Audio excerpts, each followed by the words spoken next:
alaikum. Hello and good evening to everyone. Today we are here with another very exciting episode on eating disorders, and we have a very special guest today. That is Dr. Wendy Oliver-Pyatt, who is a world-leading expert of treating eating disorders. More than 25 years of clinical experience. She has developed four separate treatment programs, all grounded in a strong biopsychological foundation and incorporating intensive psychotherapy with behavioral foundations and high medical standards. Wendy received her specialty training at New York University Available Hospitals in New York City. She has also held faculty positions at New York University, Albert Einstein School of Medicine, and University of Nevada School of Medicine. Wendy is board certified by the American Board of Psychiatry and Neurology in both adult and addiction psychiatry. She is the author of two books, most recently Question and Answers on Binge Eating Disorder, a guide for clinicians. And as you all know, that binge eating disorder is one of the most common eating disorder in the developing countries, especially in Pakistan these days. And she's also a fellow of the Academy for Eating Disorder and International Association of Eating Disorder Professionals. She has received senatorial recognition for her commitment to the mental health treatment and community. Thank you so much, Wendy, for taking out your precious time and joining us here today and coming on board to speak on such an important topic of the developing country also. The thanks goes to you for doing this work and deep appreciation for the opportunity to meet with you on the podcast and collaborate and work with others in your country. So the honor is mine, and I'm very grateful for the opportunity. Thank you so much. So now, without wasting any time, I think she is here, and now we can ask so many questions. I know we have a lot of questions, in the mind of our audience also, but you can also post your questions directly to us. You can send them to Wendy, and maybe we would be doing another episode with her later on. So starting with the first question.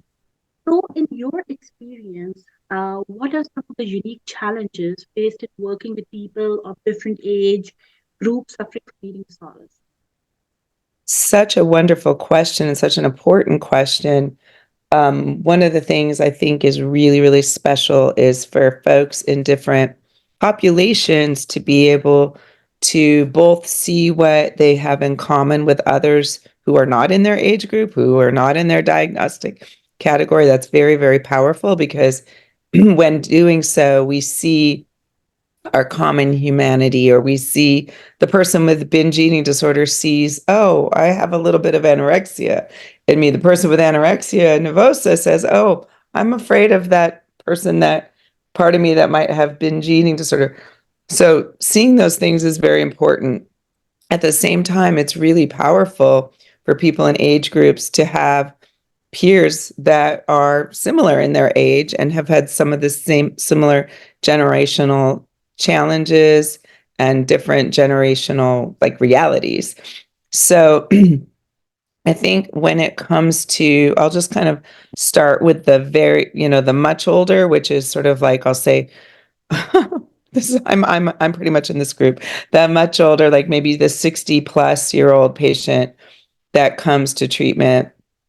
A few of the things that we face in that population are that the person may have a very long duration of untreated illness, and they may just kind of have incorporated, if you will, the misery of the eating disorder into their life and sort of believe it to be not possible, to change.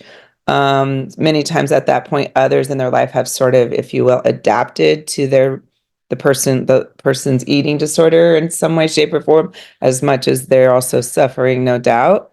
But a lot of it is just like that, also that fear of going to treatment, that fear of being, the older one. And a lot of them have also had very poor treatment experience. That goes all the way through all the age groups, but I'll say in general, the poor treatment experiences, the dehumanizing treatment, the invalidating treatment, the treatment that's very just behavioral versus really with a psychodynamic formulation to go along. Many people have had these sorts of treatments that feel more like going into a jail system than a healing environment. So it's especially true with more mature folks, though, because they've lived a life, autonomously for a long time. And so to ask them to forfeit that autonomy to be in treatment is also a very big, big ask. They've also had tremendous numbers of life experiences and responsibilities. And so often the people providing the care are much younger. And so they may feel like, how could I possibly get helped by this other person, who's 30 years younger than me or something like that. So those are some of the things with well, I'll say that's sort of like the older and like the mid, 40 plus, 60 plus. These are some of the dynamics that we see.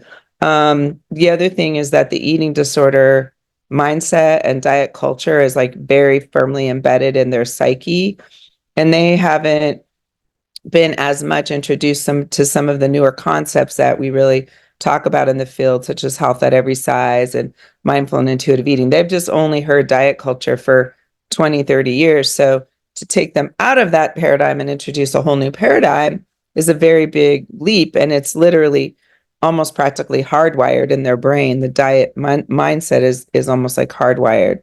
So those are some of the things with the older. And then the younger, one thing that's nice is I find the very much younger, like Gen Z younger, has a lot of pro-social mindset and sort of anti-oppression, pro-social mindset. And when we are able to help those folks see diet culture and like the pursuit of thinness under the umbrella of a form of oppression, which is really powerful for them to see, oh, wow, yeah, that's actually something I really taught my own kids. Like dieting is really being adherent to a diet. You're buying into an oppressive cultural influence. So I've always tried to teach my kids not to buy into oppressive cultural influences. So helping them see diet culture and that mindset.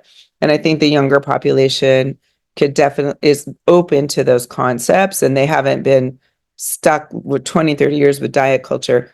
On the flip side, you've got, of course, social media influences, which I'm sure you knew I was going to say that, but the social media influences. And I think about myself, and I think about, imagine if I was 18 or 16 now.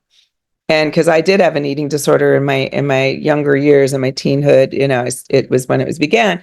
And I'm thinking to myself, if I would have had a phone that had all this TikTok and all these images, because I mean, when I was starting in the field, I had to worry about magazines. I had to worry about my patients being around magazines or things like that. Now it's like, forget the magazine. It's the 24-hour, 24/7 images that's permeating into your developing brain.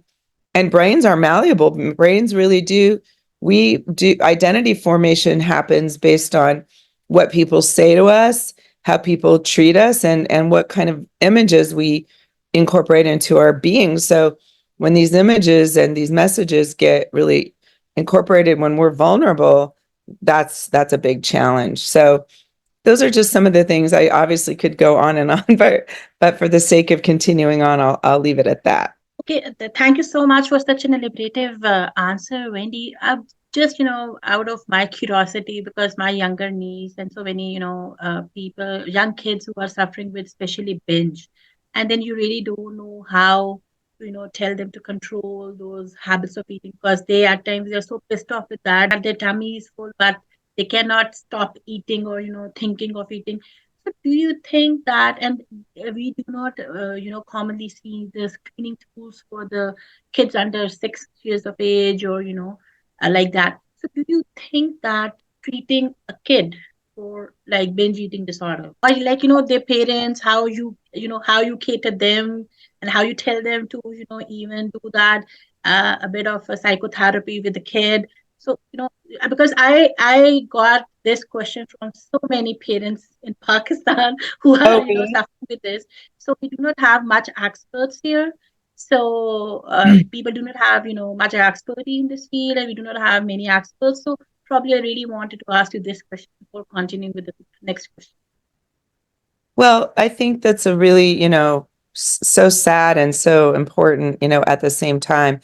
And I think, there's obviously I'm not in your culture, so I don't understand maybe all the cultural nuances that are unique to your culture, which is something I would love to learn more about, frankly. But I'll say I think some of the things that I see with binge eating disorder, pretty much universally, is first a very significant misunderstanding that around binge eating disorders that leads to terrible consequences, which is that binge eating disorder is usually a condition that is grounded on deprivation.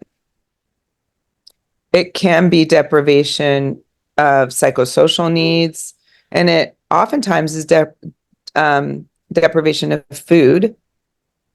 There's also a lot about food insecurity and binge eating disorder that we begin to understand. And another very significant issue is parents getting indoctrinated with the quote, "O epidemic" and fears of their kid gaining weight to a point where they have anxiety about their child eating. So instead of encouraging eating and enjoyment in eating and permission to eat on some level, that child may be picking up on the parent. And I'm not trying to parent bash, because this is certainly not how it always is. And I'm just throwing out some thoughts Yeah, here. But anxiety about if you have anxiety about your kid eating, like, oh my gosh, they're gaining weight, blah, blah, blah, blah, your child's gonna probably pick up on that. And so that deprivation of food, the restrictive eating, can also be, so it can be just deprivation, the person's not getting enough food.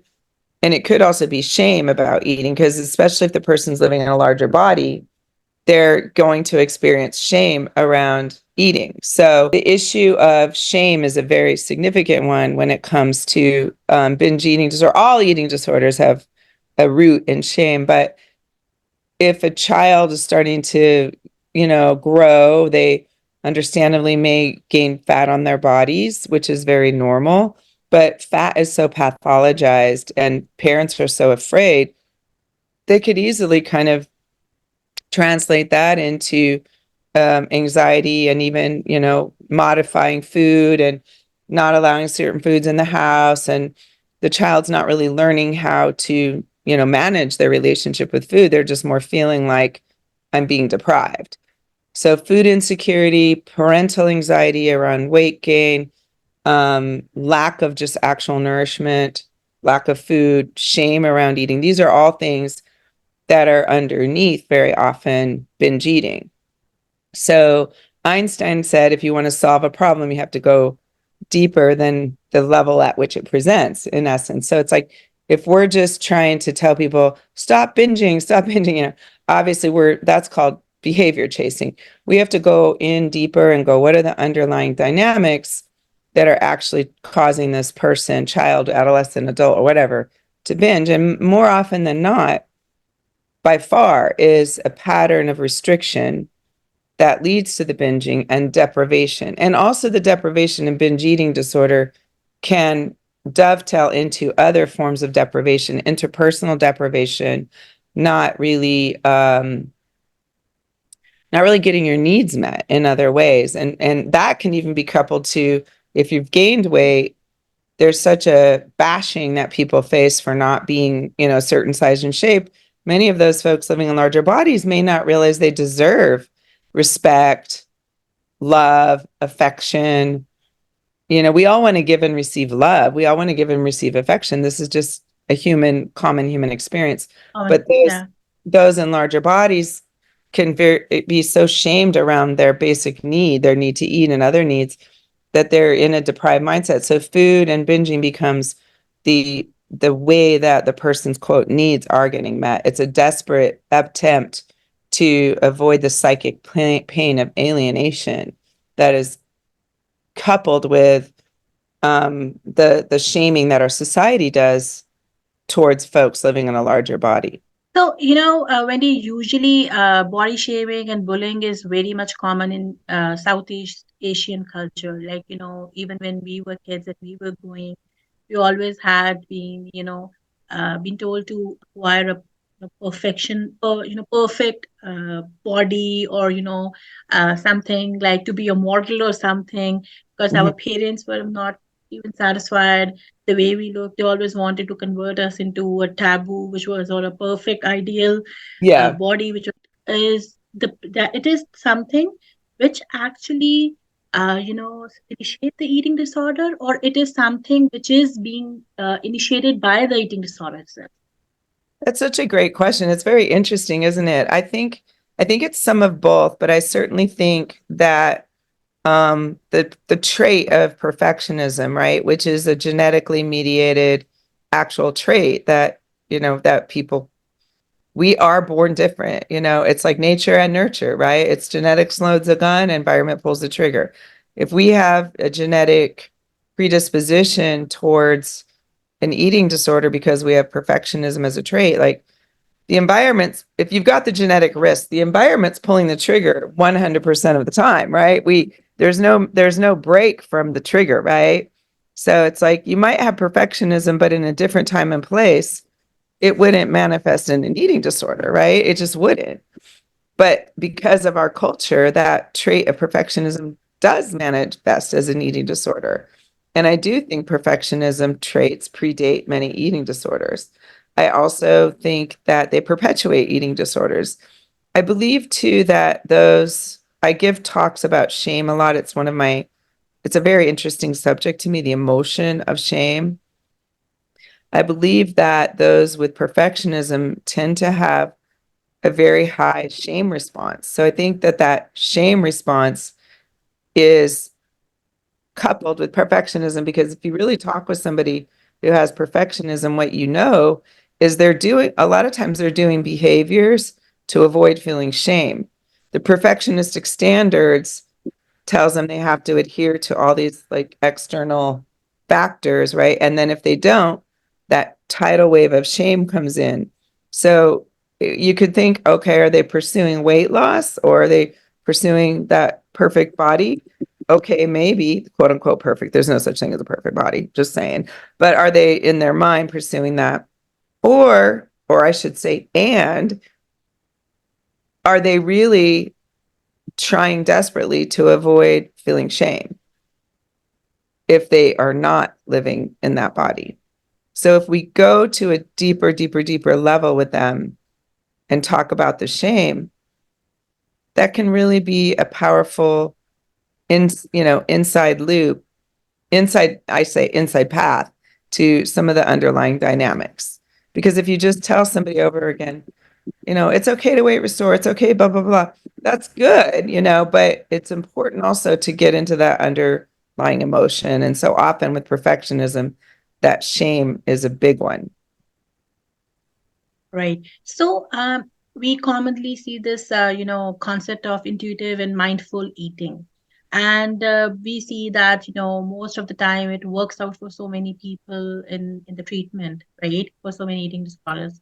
So, what is your experience that what role does mindfulness play in addressing the psychological aspects of disordered eating behaviors? Great question. And it's something that I think is also very easily misunderstood.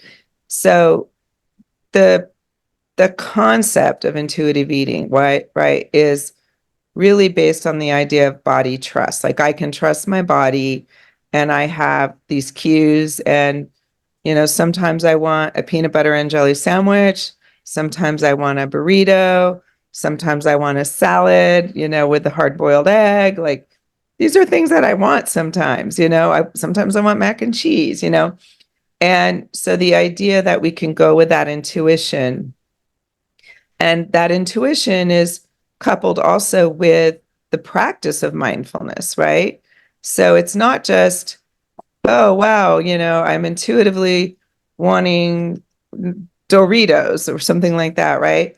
I also couple that with mindfulness because I can know that, for example, if I have a bag of Doritos and I haven't eaten very much during the day, or I've just been really busy, so my self care hasn't been great, and I come home and I sit in front of the TV with a bag of Doritos and I'm super hungry, I'm probably going to eat a lot of Doritos. Right. Then somebody to say, oh, you have binge eating disorder. No, I didn't Yeah. eat enough. um, so, um, so what intuitive and mindful eating is really, it's about allowing intuition to play a significant role in like what you choose to eat and what sounds like it's going to induce satiety. And then mindfulness is sort of what I call sort of like some guardrails that allows us to attend to ourselves. So it may be that I'm going to create sort of what I call some sort of eating hygiene, where it's like, I'm not going to eat in my bedroom. I'm not going to eat in front of the TV. I'm not going to eat while I'm driving in the car, because that reduces my mindfulness. So, in other societies and in other times, food and the experience of eating was really a coveted, sacred, shared experience where you really went out of your way to kind of appreciate the food and join with others in the meal. Our society has gotten really far away from that. And in so doing, we've lost our mindfulness. We're eating. I remember a friend of mine that came to the US in the 80s, and he was from Italy, and he had never seen any drive-through fast food restaurants. And he could not believe that we drove into these places and grabbed this food and ate in the car. He was like, what? That was just really, really foreign to him. So mindfulness helps us sort of stay checked in with ourselves. It may also help us think about things like, to give an example, I was at a holiday party last night, right? And I really don't drink hardly at all. But I thought to myself, I'd really, maybe it'd be fun just to have a cocktail because knowing me, I'll get a little tipsy and that might be fun. So I had that thought. And then my mindfulness was like, yeah, and tomorrow is a really busy day. I want to go for a walk in the morning. I'm doing this. So I incorporated, my intuition was like, go ahead, just live it up a little bit. My mindfulness was like, I kind of want to really feel good tomorrow morning. So I'm going to skip it. So that can be played out with food. Like my niece has some actual true food allergies. So her incorporating, it's not she's trying to restrict, it's like, ooh, when I eat that, I get hives, or my joints feel stiff and things of that nature. So being able to work with mindfulness kind of helps us stay connected to what we really want to be thinking about when we're eating. That is not an excuse for restriction. In fact, for most of the time, especially with eating disorders, very often with all forms of eating disorders, certainly with binge eating disorder, where there's a lot of times executive functioning things going on and planning and implementing isn't there and shame is there. And also with anorexia nervosa, with all eating disorders, there's a lack of attention to the rhythm of eating, right? So it's like the person hasn't eaten breakfast, lunch, and dinner. They've kind of fallen off the track and doing something else and distracted. Well, mindfulness helps keep you involved in, okay, what's happening today? Because mindfulness is being here and present in the moment. So mindfulness really helps us take care of ourselves in the moment, where I might wake up in the morning and I may not have the hugest appetite, but I'm like, I'm going to have, a little something to eat here. It wasn't intuitive for me to do it. It was mindful. With eating disorders, right? When patients come into our programs and they're really compromised with invasive thoughts of restriction and fears of eating and guilt and shame and all of that stuff, we can't tell them to be intuitive. We can't be like, be an intuitive eater, because they'll starve themselves to death. And that's all forms of eating disorder. We have to encourage eating in those with BED as much as we have to encourage eating those with restriction too. So we don't always just hand people the keys, be intuitive. We don't do that. It's a process, because before you can go to that stage of the intuitiveness and mindfulness, you have to work out a lot of the relationship you have with food. Because if anxiety is making you not eat, or if a fear of weight gain is not making you eat, or depression or other factors are interfering with your brain being able to navigate intuitive eating, you can't just start off. So when you first come to treatment at my treatment centers at either like Galen Hope or Within Health, we will, in most cases, kind of handle the food we want. We try to engage in trust. So we're kind of helping you eat by preparing, getting the food to you, asking you for to trust us. And we take that nurturing response of feeding you. And over time, as your brain is healing and you're less anxious, you become capable of intuition and mindfulness, then you sort of get the keys back to that. So it's a process for many people. Okay. So, Winnie, how do you think that mindfulness, family dynamics, and interpersonal relationships impact the success of incorporating intuitive, and mindful when individual life suffering from eating disorders? Well, that is a powerful question and a very important question, because all of those things, mindfulness, family dynamics, interpersonal relationships, are foundational to full recovery from eating disorders. So many people go to treatment and they may quote fail treatment when in fact I don't think they failed treatment. I think treatment failed them. Because if they don't have that process of really, some of our patients come in so dissociated, even just sitting still for a little while feels almost egregious. Family dynamics. I mean, I have adolescents in my care who's we're trying to get them through their eating disorder, and the mom, God bless the mom, because the mom in this, may have their own suffering and trauma. So it's not a blame game, it's a reality game. So then the mom is sort of restricting, in the home right in front of the child, right? So it's like things like that, or high conflict families. Sometimes the eating disorder can be the one cohesing force in a family, in a high conflict family. Like two parents aren't very intimate, but man, they're going to get together on that child's eating disorder, right? I mean, there's so many potential dynamics. I just listed two. So if you don't attend to those dynamics, right, then the kid or the adult or whatever is just landing right in those dynamics, immediately upon leaving us. So it's like we got to attend to those dynamics. Otherwise, how can they really be an intuitive and mindful eater is free to eat, right? They're making a choice about what and when to eat. They're able to respond to hunger and satiety cues and all of that. But if you haven't tackled the principle of mindfulness, right? If you don't know, if you're not aware or figured out how to be mindful. What does mindfulness really mean? Or if the family dynamics are pushing the eating disorder, pushing and pushing and pushing forward the eating disorder.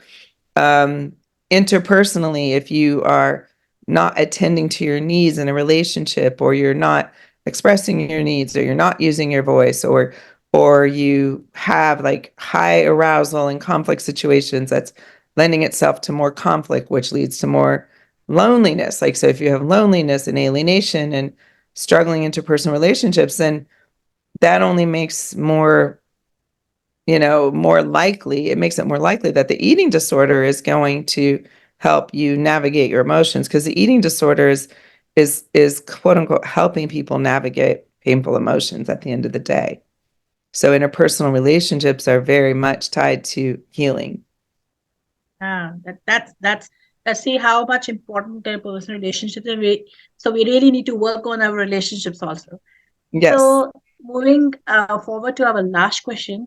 So, in the context of eating disorders, how can we work towards fostering a more inclusive and body positive society, especially in developing countries where, eating disorder or mental health issues, they are considered a big societal taboo. And even we usually we do not talk about it. And then there is a strong culture of body shaming and bullying, especially in Southeast Asian region, where this is a societal, taboo, which is embedded, something so So deeply embedded. embedded here.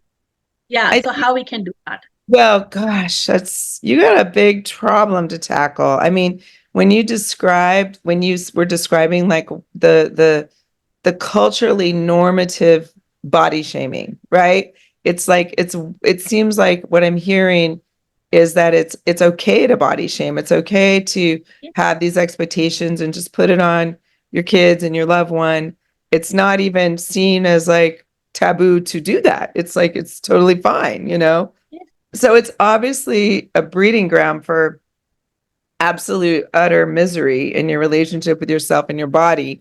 And what could be worse, than not being able to accept who you actually are? And that's why eating disorders are so, in some cases, misunderstood, because they think, oh, the girl's trying to feel control or bull crap like that. And it's like, no, it's not just girls, number one. And number two, it's not about control. It's really about trying to feel safe.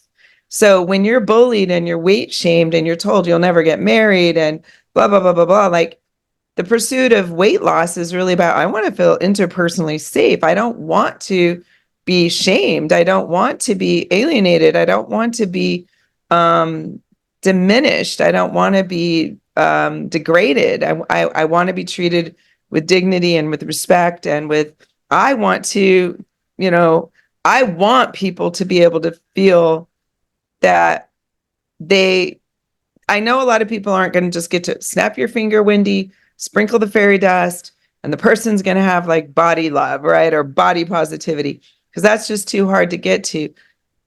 And what I think we can look for is, body neutrality. But I think in a situation that you're facing in Pakistan where this like, it's coming at all angles, the family, the doctors, the schools, the peers, the aunts, the uncles, blah, blah, blah, blah, blah, coupled with this big time food culture, right, that you're talking about, it's a recipe for disaster.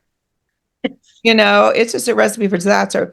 So all I can think about is that like more of this has to happen. I don't know if there's a way to within your government to sort of get in there at a really high level and start doing some public awareness campaigns or things of that nature, because it seems like it permeates the entire culture. So the ideal would be to get in, well, the top down would be great, but grassroots is also great, like what you're talking about with the things that you're doing. I would imagine that these things that you are doing have so much momentum because it's so pervasive, right? So if people can get exposed to this, there's a chance that it could really take off. But I think the other thing that a lot of countries face is just the pressure to adhere to these social norms is so huge. So breaking that barrier and saying, no, I'm not going to do that. I'm not going to adhere to that culture like that. That's a heroic step, right? So people need mentors also to guide them in doing that. Mentors in saying I'm not going to allow my body and myself to be oppressed, and recognizing that oppression, comes in many forms. It could be oppression around race or sex or whatever, and a lot of times it's oppression around size too. And so many people who are living in larger bodies, like I heard a woman say this in this like work group I did, and she was like, they're trying to have access. Like people living in larger bodies are trying to have access, and access to being in some ways just treated with basic, dignity. I live in, I guess what they call it, cis norm. Like I live in a sort of average-ish I'm certainly not, I live in an average-ish size body. I haven't faced like body shaming, and I at the same time, I know that is one of the most poisonous, toxic, mentally invasive, joy destroying experiences. It's a trauma to go through body shaming, and folks in larger bodies get body shamed all the freaking time. So my hat is off to every person who suffers with that and lives in the society that condones and encourages and reinforces that. The strength it takes, right? The strength it takes to stand tall amongst those pressures is extraordinary. It's truly heroic. And I think it really requires people coming together. It's really going to be hard for people to do that alone. So without a cohesing sort of force, if you will, it's going to be very hard to cause change. And I think what you're doing, quite honestly, is a force of change.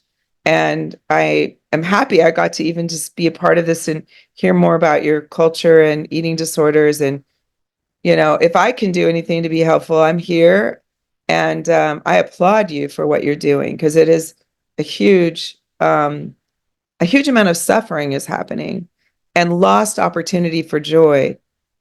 And to invade upon somebody's peaceful relationship with themselves, their body, and their relationship with food is really not acceptable. It's literally not acceptable. So if anybody who's listening, I wanted to say, if somebody tries to tell you what to eat, how much to eat, or makes body shaming comments to you or judges your body verbally, I want to encourage you to say back to them, those words are not acceptable. Those words are not acceptable. You can also say those words are hurtful and those words are not acceptable. Please refrain from that language in my presence. Thank you so much, Wendy. What a strong message. Those words are not acceptable. So that's the point where where we should learn to say no, and where we should learn to say that we are not going to accept body shaming or bullying anymore. And those words are really not acceptable. Thank you so much, Wendy, for being here today with us and for just enlightening us so much about eating disorder and how we can foster a more inclusive society where we can help each other to combat eating disorder. Thank you so much, and we would love to take you on board again. Thank you and take care. Take care, everybody.